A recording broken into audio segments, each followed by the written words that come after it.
Assim. Então, eu vou mandar bala aqui também.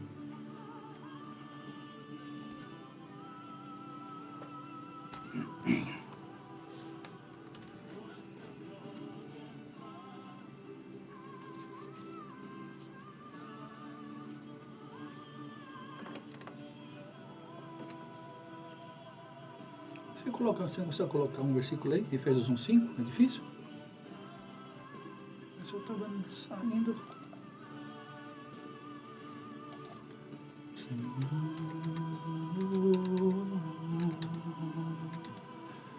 O seu nome é santo, santo. Deixa eu baixar o bagulho aqui.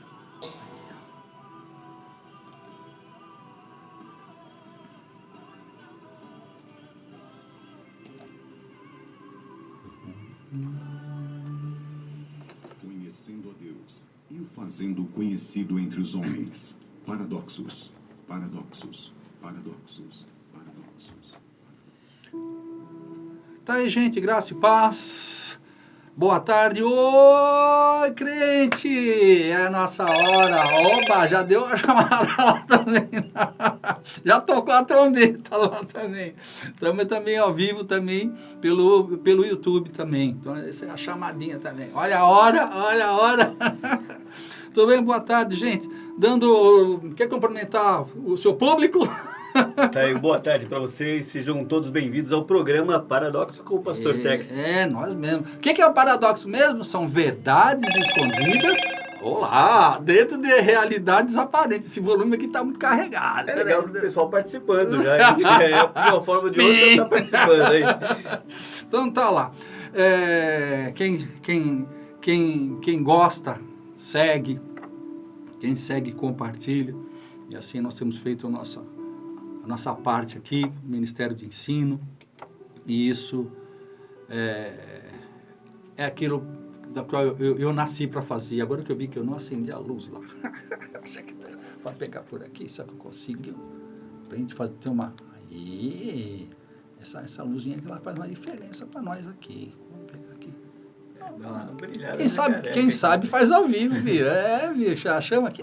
Aqui você sente esquecido. Sabe o que é, gente? Eu vim meio correndo hoje, que pintou um serviço de última hora aí. Agora tá, isso. Tá, aquela luz, a luz quente que fala, né? Que dá pra gente ficar mais... Né? Afinal, a gente mora na praia, né? Tem que ter um coradinho aqui, né? Pelo amor de Deus, né? Tá bom? Então, vamos lá. Do que nós estamos seguindo, falando sobre 2 Coríntios 3:6, e Jesus mesmo nos fez sacerdotes, ministros competentes de um novo pacto, não da letra, mas do Espírito. Era uma profecia que vai se cumprindo, né? E essa profecia foi dada antes da lei. Isso foi sendo feito, foi dado a Abraão. Não se esqueça que as promessas que Deus fez a Abraão foi anterior à lei.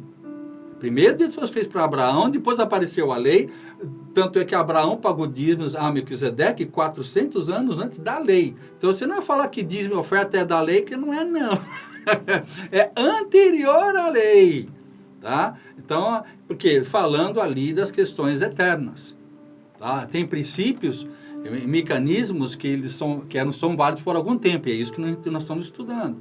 Porque quando fala, né, de ministros competentes, competência, com entendimento, com preparo, capacitados para discernir a movimentação de Deus daquilo que é do velho pacto para aquilo que é do novo pacto. Tá? Porque às vezes nós percebemos que existem algumas movimentações nas igrejas que, embora está de boa vontade, o coração é puro e tal, mas falta informação e estão praticando coisas que eram do velho pacto, que no novo pacto já não faz mais nenhum sentido. Por isso que Paulo fala lá de obras mortas, o conceito de obras mortas. Por que ele fala obra morta? Ele não falou de pecado, ele falou de obra morta. Porque tem certas obras que, vamos dizer assim, né? Deus falar para Noé, construa uma arca. Ele foi lá, construiu, ele fez uma obra de justiça, a justiça de Noé julgou a terra. Depois choveu, tal, a arca foi colocada lá no alto do Monte Ararat, aí Deus falou para Noé, sai da arca. Então, se ele continuasse na arca, entende? Era uma obra morta. Estão entendendo o que eu quero dizer? Deus não muda, graças a Deus, mas ele se move. Isso que a gente precisa entender. E o conceito de 2 Coríntios 3,6, ministros competentes do novo pacto, do Espírito e não da letra, porque diz lá que a letra mata. Por que a letra mata? Porque a letra sem o Espírito, ela fica ineficaz, ela fica paralisada. Estão entendendo isso? Então, por isso que o selo do novo pacto começa no dia de Pentecostes, começa em Atos capítulo 2, na descida do Espírito Santo, que aí começa o ministério do novo pacto. Até então, era um ministério, até Jesus, era o ministério do velho pacto. O ministério de Jesus Cristo foi um ministério de transição. Ele transicionou. Assim como Moisés tirou o povo do Egito e foi transicionando até chegar na Terra Prometida, é a mesma coisa, Moisés é uma tipologia de Jesus Cristo. Embora ele não tenha entrado na Terra. Tá? Porque para entrar na Terra Prometida, tinha que ser um ressurreto, tinha que ser um Cristo Jesus. Moisés, ele carregava uma parte. Tanto é que quando entra na Terra Prometida, não é Moisés, já é Josué. Entende? Você vê que Deus muda. Para arrancar do Egito, Deus precisou de um homem com as qualidades de um Moisés. Agora, para entrar na Terra Prometida, tinha que entrar com um homem das qualidades de um Josué. Para tirar o povo do Egito, Deus precisava de um homem bom de trampo, igual Moisés, mas ele tinha graves problemas relacionais. Você lembra que ele quase que Deus mata ele porque ele não circuncidou seus filhos? Zípora que teve que circuncidar os filhos. E a mulher dele falou para ele, você é um homem sanguinário. Bom de trampo, ruim de relacionamento. Já Josué, como é que ele fala? Eu e a minha casa serviremos ao Senhor. Começou ao contrário. Eu e a minha casa serviremos ao Senhor. Moisés falou, eu vou servir o Senhor e minha casa que se lasque. Estou falando, desculpa falar assim, mas de grosso modo, né? Estou entendendo? E tem muita gente assim. Bom de trampo na igreja. Vai em dia de culto até dia que não tem culto. É bom de obra. Ruim de relacionamento. Por quê? Porque a prioridade dele é fazer e não ser. Então, isso eu falo de ministros competentes de um novo pacto. Entendeu? Para discernir qual é a verdade relativa ao dia que se chama hoje. Estão entendendo isso? Então, nessa nossa caminhada, ontem nós tivemos numa conferência lá em Ubatuba, né, do pastor Gilson lá, nossa, foi muito bom, nós tivemos lá das 7 às 10, fizendo uma conferência no Novo Pacto, falando sobre alguns fundamentos do Novo Pacto, 5 ministérios, paternidade, né, e foi assim, foi uma overdose assim, né, mas a gente não se cansa de ouvir, você vai aprendendo coisas, não se esqueça, de Novo Pacto eu estou ouvindo há 2 anos e meio, são 36 anos de evangelho, 25 anos na área de ensino, e ouvi há 2 anos e meio a questão do Novo Pacto e percebi que eu precisava me movimentar para algumas coisas. Entendeu? Igual João Batista. João Batista, ele era o bam. Tanto é que ele foi o primeiro a apontar Jesus. Quando ninguém tinha a revelação de Jesus, ele tinha Jesus. Só qual foi o problema de João Batista? Jesus chegou, acabou o ministério dele, porque agora chegou a plenitude do tempo, que é o Cristo Jesus, ele tem que ter seguido Jesus, ele não seguiu Jesus. Ele continua ensinando coisas que é para ensinar até a chegada dele, que é até chuvar. Como ele não seguiu, ele continuou ensinando a coisa dele, aí o que aconteceu? Ele achou que ele podia meter o dedo no assunto lá no palácio, ele era a voz que clama no deserto, não voz que clama no palácio. Quando ele cismou, quando ele saiu da sua área de jurisdição, porque é isso que acontece, sabe, meus amados? Quando você perde o bonde, quem sabe o que é bonde, né? Bonde é o negócio do funk do bonde, o bonde é um meio de locomoção. Quando você perde o time, você sai montando um monte de igreja, sai montando um monte de religião, um monte de seita, segundo o seu achismo. foi o que João Batista fez. Você lembra que até os discípulos de João Batista, que ele apontou para eles, sigam? E por que ele não seguiu? Porque o profético sempre vai dar lugar ao apostólico. Que Jesus é o apóstolo, né? O enviado. Entendeu? Isso é o perigo de nós ministros. Aquilo que eu aprendi durante esses últimos 25 anos, dos 36 anos de evangelho, 25 anos de estudo, eu tive que colocar isso e colocar uma lupa. É igual a pessoa de medicina, odontologia, né? O clínico hoje, ele não clinica do mesmo jeito com um cara de 10 anos atrás. Há 15 anos atrás. Os aparelhos são outros, a tecnologia, né? A posologia, é tudo diferente. Entende? A doença continua sendo doente, o paciente continua sendo paciente, porém mudou as movimentações. Não mudou a doença, nem mudou o doente. Agora, foram feitas atualizações, upgrades, para se cuidar das mesmas coisas, agora de maneira diferente. Agora, vocês perceberam que a única coisa na Terra que não muda são as igrejas? Gente, eu não estou criticando, pelo amor de Deus, não é isso. Eu não sou a última bolacha do martelo, eu falo do saquinho, não é isso. Eu não estou me achando nada, não. Eu estou me colocando na posição de ministro como todos vocês. É por isso que a gente tem visto, né, a pergunta que eu queria começar, o compartilhamento de hoje, é uma pergunta de retórica. Não é uma pergunta para resposta, é uma pergunta para meditação. Por que a igreja de hoje não tem a mesma relevância, o mesmo poder da igreja de Atos? Se o Deus é o mesmo, a palavra é a mesma, o pecado é o mesmo, o Satanás é o mesmo. Por que a igreja hoje não tem a mesma relevância? Aí, com o passar do tempo, a gente vai percebendo por quê. Porque, sabe aquela coisa que encontra um conto, aumenta um ponto? Certas traduções, certos entendimentos foram sendo substituídos, foram abafando, não apagueis o espírito, foram apagando o espírito. E começaram a colocar segundo entendimentos humanos, segundo as suas experiências humanas, e não deveria ser sobre verdades divinas, não experiências e achismos humanos. E aí começaram a se criar as denominações, que a igreja denome, né? Porque por isso que chama denominações. Denome, porque é a minha. É a minha, tem a dele, tem a do outro. E em Efésios 4, Jesus fala, e Jesus mesmo deu para a sua.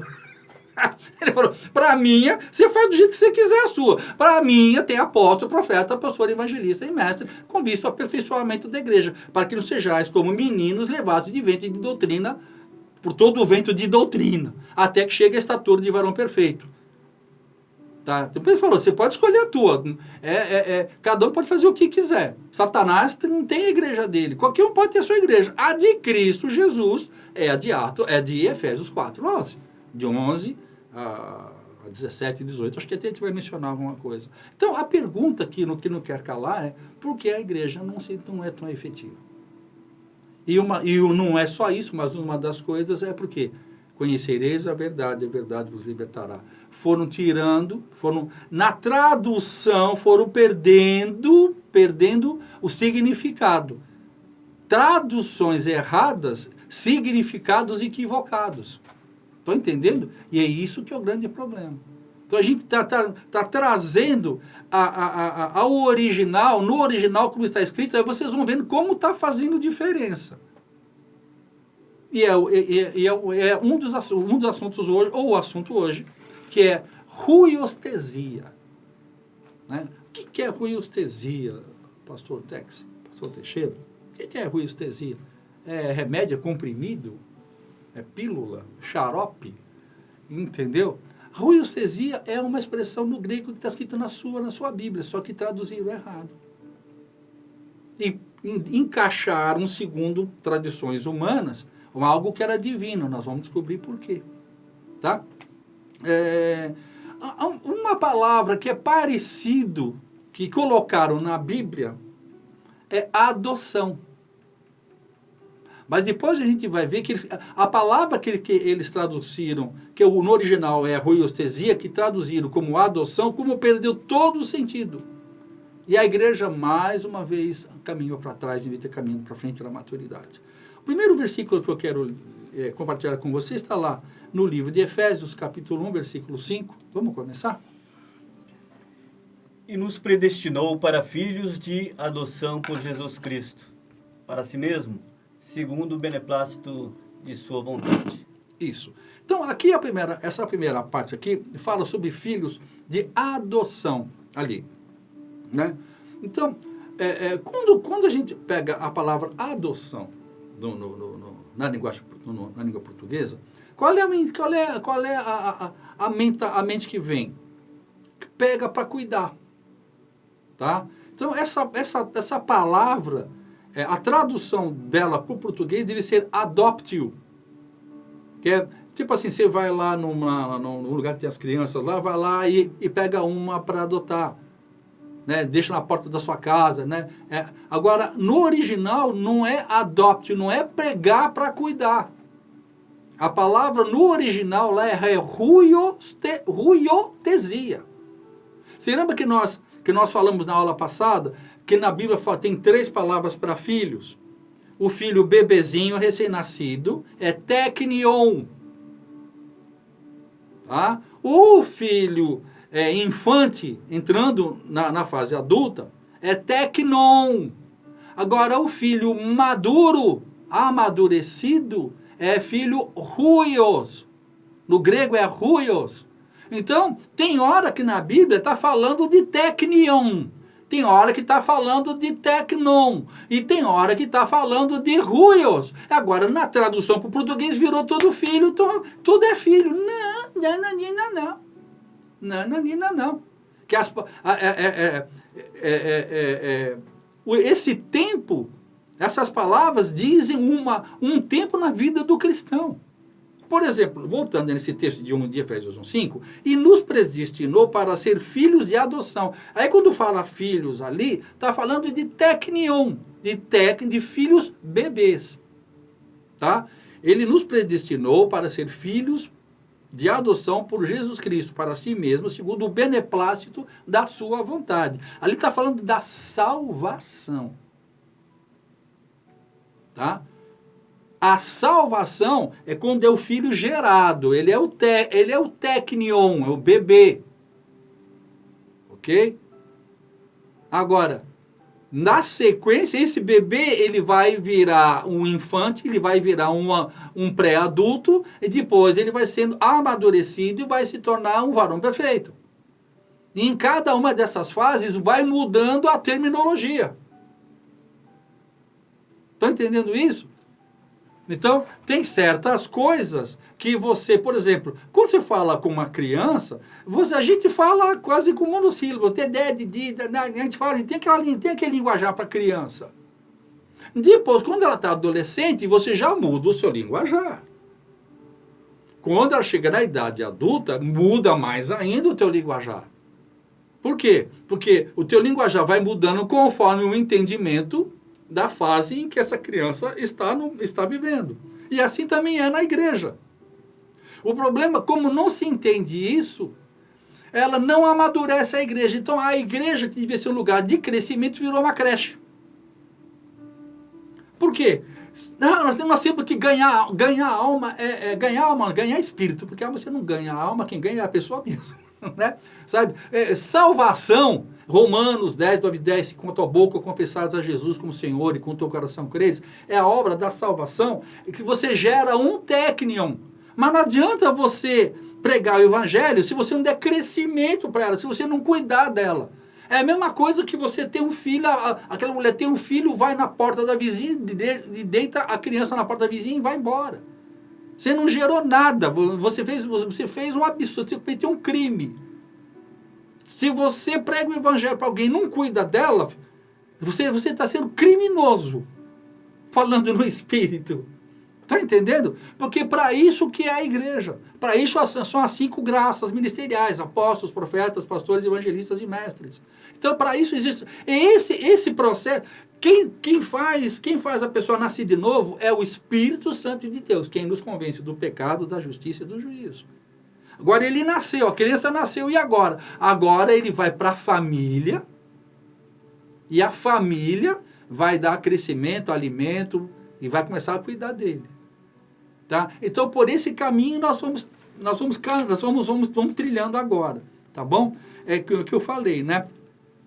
Na Bíblia, essa palavra adoção, ela era usada quando a pessoa tinha 30 anos de idade. Quando Jesus vai para as águas, e ele sai das águas, tá? Ali, o que o Abba Pai fala? Este é o meu Huios amado, em quem eu me comprazo, a ele ouvi. Se eu perguntar para vocês, o que é a palavra comprazo? A pessoa fala com prazer, com alegria. Não é só isso, não. Oi, Melzinha, tudo bom, linda? Paz. A palavra comprazo é a pessoa que toma a decisão de pegar alguém para cuidar dela, sustentá-la, financiá-la, ajudá-la para que ela atinja o trabalho que ela tem para fazer. Perceberam a diferença? Porque até então, quem estava cuidando de Jesus era José. José estava fazendo o papel do adóptio, porque ele era filho de Maria, mas não era filho de José. Certo? Então ele estava exercendo essa primeira fase. Para a próxima fase, aí, por que o Abba Pai só chegou para falar dele com 30 anos? Porque, você está entendendo?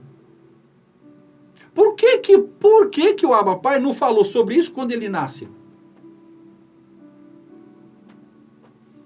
Por que ele usa essa expressão, esse é o meu filho amado em quem me comprazo, a hora que ele desce, a hora que ele sai das águas? Porque antes ele era um pecador? Nunca foi. É porque agora ele entra no período que é a maioridade. A palavra ruios é quando um pai emancipava um filho. Uma palavra mais apropriada para nós seria emancipação. Não a adoção no sentido que a gente tem aqui. Então, quando a pessoa ficava emancipada, aí ela tinha acesso, havia uma transferência do pai para o filho. Do pai. Deus ali era um Deus material ou espiritual? Era um Deus espiritual. Então, ele está falando de coisas espirituais que vão começar a ser transferidas. E é isso que nós vamos começar a entender. Porque o que ele fez com Jesus, o Cristo, é que ele você lembra sempre que nós aprendemos sobre os pactos? Estão lembrados disso? Quando o pacto, o novo pacto que a gente fala, não é nova aliança. Esse pacto que a gente fala do pacto que Deus Pai fez com o seu Filho Jesus antes da fundação do mundo, que é o testamento, que é o diatequê. Tá? E o Abba Pai faz um testamento em que coloca em Jesus e transfere para Jesus todos os seus direitos. E Jesus faz um testamento e coloca o nosso nome nesse testamento. Quando Jesus morre na cruz, estão entendendo isso? Quem passa a ter o direito que foi passado para Jesus pelo Abba Pai? Nós. Então nós não somos coitadinhos. Não, nós somos diatequês. Nós somos herdeiros de um novo pacto. Esse novo pacto, essa palavra que nós já estudamos, o novo de pacto. A palavra pacto aí já vira diatequê, já vira um testamento. Eu não fiz nada para merecer. Jesus escreveu o meu nome no livro, o meu nome nesse testamento, e hoje eu vivo como um beneficiário, um beneficiado desse pacto de Deus Pai com Deus Filho. E aí que começa esse processo. E isso me habilita em Deus de passar por esses processos e conhecendo agora quais são os meus direitos e os meus deveres no novo pacto. O que a gente mais vê, infelizmente, é as pessoas indo para as igrejas tentando buscar coisas, conquistar coisas que Deus já deu para eles, que já está escrito no Testamento.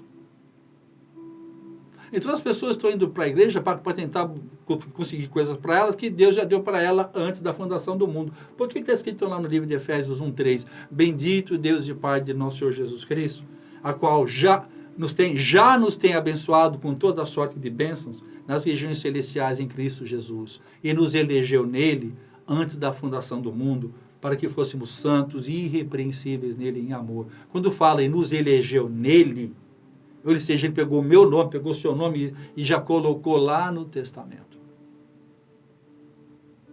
O Pai passa para o Filho, Jesus, o direito à herança de tudo, e Jesus pega o nosso nome e adiciona esse nome. Aí vai e morre para que você pudesse ter o direito. Estão percebendo a profundidade da salvação? E agora ele fez isso. Por quê? Sempre que ele falou, vocês fariam coisas maiores. E por que a igreja não está fazendo as coisas maiores? Errais por não conhecer as Escrituras. E o papel do Ministério de Ensino é fazer o quê? Fazer com que o povo de Deus chamava a paternidade de Esther, Mordecai, né? Entende? O papel de Mordecai era dar a instrução para Esther, faz assim. Sempre que ele falava para ela, Mordecai, faz assim, faz uma ceia, faz isso. Ele tinha o papel da paternidade sobre ela. Era tio dela, não me lembro, acho que era tio dela, né? Tá? Entende? O que é o tio? É o irmão do pai, né? o irmão do pai, né? Então, ele tinha um papel de instrução. Qual era Esther? Esther o papel da Esther é a igreja redentiva. É a igreja que se move debaixo de uma paternidade de Mordecai, não de um líder, mas de um pai. Não tem nada contra um líder, vocês estão entendendo o que eu quero dizer. Entende? Mas debaixo de um cuidado de um pai. E ela vai se movendo, faz a ceia assim, faz assim, faz assim, faz assim. E por a obediência, e uma igreja, a Esther, né, a simbologia da igreja, ela vai e obedece à paternidade e ela salva toda a nação. Uma garotinha, mas ela ouviu, ela teve uma paternidade. Ela teve um que se compraz dela, entendeu? Pegou para treiná-la, para fazê-la apta a chegar onde era que tinha a igreja de conquista. A igreja do século 21 é uma igreja que ela só vai prevalecer quando ela tiver um Mordecai, que é o pai da casa. É diferente. A paternidade, o líder, ele faz com que ele gerencia para que as pessoas produzam. A paternidade, ela funciona também isso, mas ela também funciona assim. Ela passa o que ela tem para os outros. Geralmente é ao contrário. Ele ensina para os outros produzir para que a igreja dele cresça. A paternidade, ele não está preocupado com isso. A paternidade, ela olha para ela vê o que ela tem e transfere para os outros. Por isso que Deus também está restaurando a paternidade espiritual que Timóteo, Paulo e Silas, é bíblico, gente, não é uma heresia. Está lá. Por que Pedro ainda teve Marcos, os outros apóstolos nenhum falam de paternidade. Por que Paulo fala de paternidade e os outros não falam? Por que Paulo fala o meu evangelho? Eu desci até Jerusalém para mostrar para os outros apóstolos o meu evangelho. Porque o evangelho dos outros apóstolos era o evangelho de Jesus, o Cristo. O evangelho de Paulo nunca conheceu Jesus. O evangelho de Paulo é o evangelho de Cristo Jesus. Entendeu? Às vezes, pelo fato de eles terem andado com Jesus, impediram eles de entender a obra do Cristo. Às vezes a proximidade, que a gente chama o espírito da familiaridade, né? Às vezes por ter andado tão perto de Jesus, não conseguiram entender a obra da cruz. Eles não entenderam a obra da cruz. Paulo que teve que pregar para eles. Foi na cruz, né? A prova que Paulo... Gente, a cruz não é um final. A cruz é o portal da onde a gente entra nesse lugar de governo em Deus. Porque a cruz é o lugar onde eu me esvazio. Quando eu posso me esvaziar, enchei-vos do Espírito. Como dois corpos não podem ocupar o mesmo lugar, espaço e tempo, é uma lei uma lei da física, pegando isso para a parte espiritual, dois corpos sabendo, ou você serve a Baal, ou você serve ao Senhor, entendeu? Então, a gente se enche do Espírito fazendo o quê? Enchei-vos do Espírito, o quê? Falando entre vós salmos e hinos e cânticos espiritual. Eu me encho do Espírito quando eu me esvazio. Eu quero ser cheio de Espírito. Eu não preciso ir para o monte, ver gravetinho. Vou ficar... Não preciso fazer isso. Quer se encher do Espírito? Compartilha o que você tem. Dai-vos será dado. Estão entendendo isso? Quer receber de Deus? Se doa. Até o próprio irmão que está aqui. Ele poderia estar fazendo qualquer outra coisa. Ele não tem obrigação de estar aqui. Agora, o que Deus colocou no coração dele de estar aqui comigo, ele está se doando também. Porque isso aqui é a rádio, ele não tem que ficar aqui. Homens como eles têm que ser honrados. Estão entendendo? Porque é uma convicção que vem pelo Espírito da verdade. É isso que a gente está trabalhando. Vamos voltar para a mensagem? eu cheguei. Embora isso aqui também seja a mensagem, mas vamos pegando aqui. Vamos lá. Pega lá. Acho que graças a Deus, aqui também já falei. Vamos lá. 1 João 2, 12 e 13. Falei certo? Que eu falei meio corrido lá. Eu passo os versículos para ele. 1 João 2, 12 e 13. Vamos lá. Tá aí? Bingo. Vai. Filhinhos, escrevo-vos porque pelo meu nome ou pelo seu nome vós são perdoados os pecados. De novo. Filhinhos, escrevo-vos porque pelo seu nome vos são perdoados os pecados. Pai, escrevo-vos porque conheceste aquele que é desde o princípio. Jovens, escrevo-vos porque venceste o maligno. Eu escrevo-vos, filhos, porque conhecestes o Pai. Quantos de vocês já leram isso? Agora eu vou perguntar para vocês, por que ele repete tanto? Ali. É um crescimento, né? Fala o quê? Está falando para filhos, jovens. Indica um processo. Exatamente. Então, ali na primeira vez que ele usa filhinhos, ele está falando que, filhinhos, vos escrevo, porque seu nome vos são perdoados os pecados. Ali está falando do teknion. É o primeiro amor. É quando você nasce de novo. Estão entendendo? Filhinhos, eu escrevo porque o seu nome vos são perdoados os pecados. Aí fala, pais, escrevo-os porque conhecesse aquele que é desde o princípio. Aí ele fala, jovens. Aí já está falando de quê? Do teknon. Tá? Quando fala teknon, ele fala o quê? Escreva-os porque venceste o maligno. Certo? Ali, depois ele fala, filhos, porque conheceste